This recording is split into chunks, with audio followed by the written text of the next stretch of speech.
Hello বন্ধুরা, সকলে কেমন আছো? সকলে আশা করি ভালো আছো। এটু অল চ্যানেলে সকলকে স্বাগতম। আমি অতনু। কি বলছো, আজকে একটু অন্য মুডে? হ্যাঁ, আজকে একটু অন্য মুডে আছি। সঙ্গে থাকো, দেখতে পাবে। থামো, তার আগে একটু আমার ন্যানো সানগ্লাসটা একটু পরে নি, মানাবে আজকে ভিডিওর সঙ্গে। চলো শুরু করি, চলো।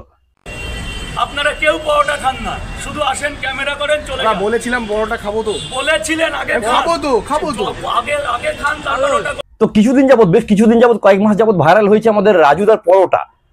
কি পরোটা? পকেট পরোটা। যে পরোটা পকেটে ঢুকে যাবে সেই পরোটা ভাইরাল হয়েছে। তো বহু মানুষ যাচ্ছে 20 টাকায় মাত্র 1 পিস ডিম, একটা কাঁচা লঙ্কা, 1 পিস পেঁয়াজ আর 3টে পরোটা। প্লেটে 3টে পরোটা, আনলিমিটেড তরকারি, একটা সেদ্ধ ডিম, 1 টুকরো পেঁয়াজ, একটা কাঁচা লঙ্কা, 30 টাকা। এই লোকটা ভোর 3টের সময় বাড়ি থেকে বেরিয়ে ট্রেন পথে শিয়ালদায়, এতটা রাস্তা শিয়ালদায় এসে সেখানে পরোটা বিক্রি করে। কিন্তু বর্তমানে বর্তমানে তার অবস্থা কিন্তু খুব খারাপ। তাকে অনেক কিছু দেখতে হচ্ছে। আরে থাম মামুনি, থাম। বাহ, খুব সুন্দর মুজা দেখেছিস। অফ, এরা যেখানে একটু সামান্য কিছু কেউ ভাইরাল হয়ে যায় না, তার সামনে গিয়ে তাথই ডিগবাজি খাওয়া নৃত্য শুরু করে দেয়। এইবারে বলো, এই লোক পরোটা বিক্রি করবে নাকি এর মুজরা দেখবে? দাদা কি বলছিলে, গাঁজাখোর পাতাখোর?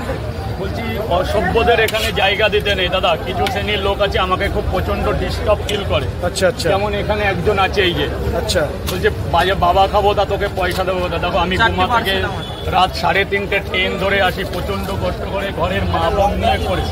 এখানে তো এমনি দেওয়ার না, হ্যাঁ ঘুমা থেকে। তোমার ভাষায় কি বলে? 3টে পট, এতটা সবজি 20 টাকায় বেচে আমার কত থাকতে পারে? তোমার বিবেকে কি বলে? সেটাই তো। তুমি তো একটা আমার দাদা মনে করলাম, ধরো আমার দাদা, তুমি বলো কত টাকা থাকে? তাও তো লোকেরা টাকা না দিয়ে চলে যাচ্ছে, তাও পরেও টাকা দিচ্ছে না। এবার আমিও তো আসি দুটো টাকার জন্য। তাই তো। আমার 4টে লোকের সংসার আছে, মা অসুস্থ আছে। এই পরোটা বিক্রি করবো, আজকে প্রেশারের ওষুধ কিনতে হবে, সুগারের। আমার মা হাঁটতে পারে না, হাঁটুতে মালাইটা কি ফেটে হয়ে গেছে। এই কিছু তাকে শুনতে হচ্ছে। এবং সব থেকে বড় কথা, সে এত বিরক্ত হচ্ছে, সে পরোটা বিক্রি করার সময় পাচ্ছে না। কাদের জন্য? ফুড ব্লগারদের জন্য। তাদের অবস্থাটা কি? হ্যাংলার মতো তাকিয়ে আছে, হ্যাংলার মতো মানে শয়ে ক্যামেরা নিয়ে দাঁড়িয়ে আছে। রাজুদার পরোটা বিক্রি করার কাস্টমার খুঁজে পাচ্ছে না। সবাই কাস্টমার পিছন দিকে, সামনে দাঁড়িয়ে আছে যত ইউটিউবাররা ক্যামেরা নিয়ে click click click click click চারিদিক থেকে ফ্ল্যাশ হচ্ছে। কিছু না মিলে যাও না দাদা।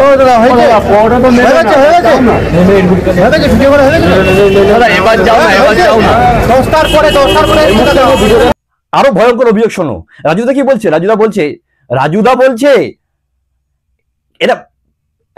তোমরা তো শুধু ক্যামেরা নিয়ে ছবি তোলো, তোমরা তো পরোটা খাও না। যাও এখান থেকে, সরে যাও, বেরো এখান থেকে।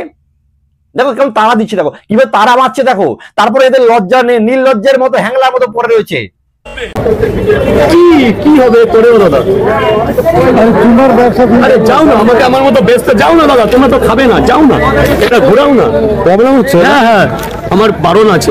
এটা প্রায় সারা রাত জেগে বাড়ির মানুষদেরকে নিয়ে, সঙ্গে নিয়ে যে পরোটা তৈরি করছে, তরকারি তৈরি করছে, সমস্ত অ্যারেঞ্জমেন্ট গুলো করে নিয়ে আসছে।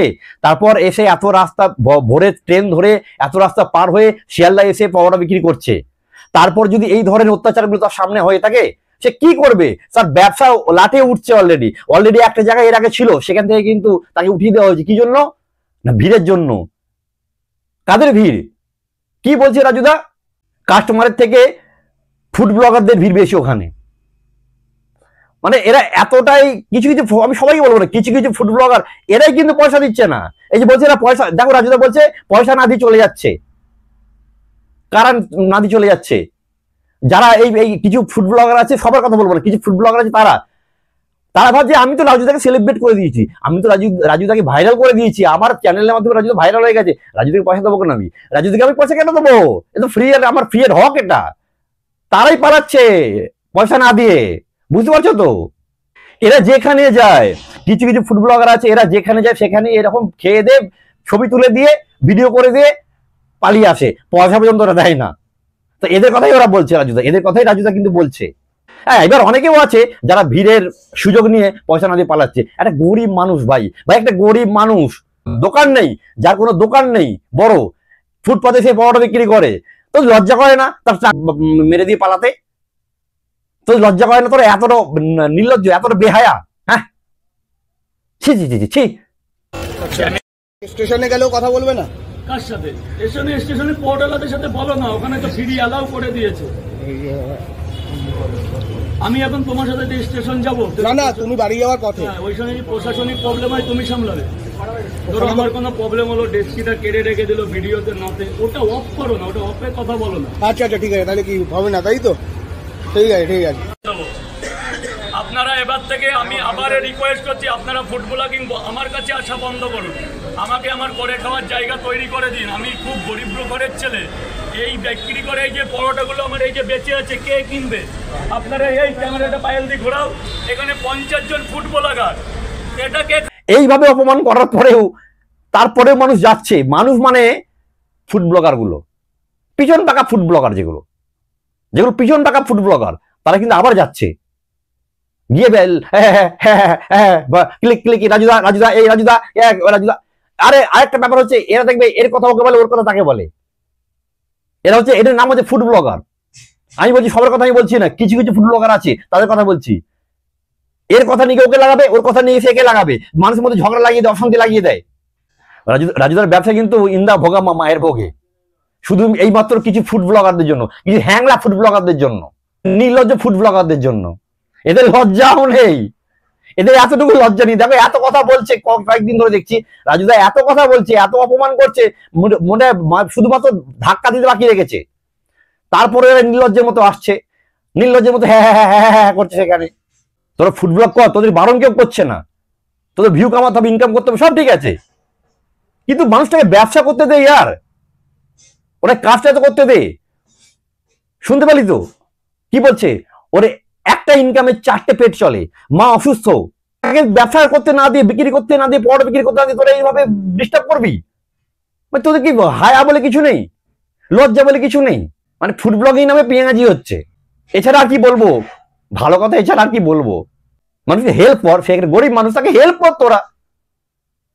হ্যাঁ, তাকে ভাইরাল করছিস, ঠিক আছে, তাকে সে ভাইরাল হয়েছে আজকে ইউটিউবারদের জন্য, সেটা মানছি, কিন্তু তাকে যে ভাইরাল করলি, ভাইরাল করার পর মানুষ যে এত মানুষ আসছে, সেই মানুষটাকে তো হেল্প কর, বিক্রি করার সুযোগ দে।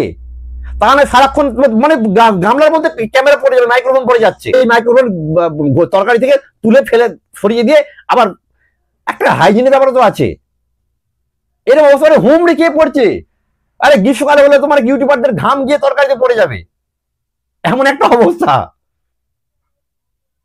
ভাই কর, ফুড ব্লগ কর, বারণ করছে, ফুড ব্লগ কর, অবশ্যই কর, মানুষ জানতে পারুক, সেখানে মানুষ যাক, তার বিক্রি হোক, তার ইনকাম হোক, সেখান থেকে সে একটা ভালো জায়গায় যাক, তার ফ্যামিলিতে চলুক সুন্দর করে, তার অসুস্থ মায়ের জন্য সে ভালো করে চিকিৎসা করাক, সেটা কর না। তোর যদি সারাক্ষণ ক্যামেরা নিয়ে হুমড়ি খেয়ে পড়ে থাকিস গামলার সামনে, ডেচকির সামনে, তো থরি সে বিক্রি করতে পারবে? সে তো রেগে যাবেই। তারপর বলবি না কি না, রাজুদা এখন ভাইরাল হয়ে গেছে বলে এবার ঘ্যাম হয়েছে। আরে ভাই না, ঘ্যাম হয়নি, সে বিরক্ত হচ্ছে। যাকে নিয়ে তোমার ভিউজ হচ্ছে, যাকে নিয়ে তুমি তোমার ভিডিও ভাইরাল হচ্ছে, তাকে অন্তত হেল্প করো। যাই হোক বন্ধু, আজকে আর বাড়াবো না, ভিডিও কেমন লাগলো অবশ্যই কমেন্ট করে জানিও। এই বিষয়টা যেগুলো কথাগুলো বললাম, যদি এর মধ্যে কোনো অসঙ্গতি থাকে, যদি কোনো ভুল থাকে, আমাকে অবশ্যই কমেন্ট করে জানিয়ে দিও। যদি ভুল হয়ে থাকে আমি সেগুলো অবশ্যই শুধরে নেবো। তো আজকে এই পর্যন্তই, চলো আবার দেখা হবে অন্য কোনো ভিডিওতে, অন্য কোনো ব্লগে। ততক্ষণ জয় হিন্দ, বন্দে মাতরম।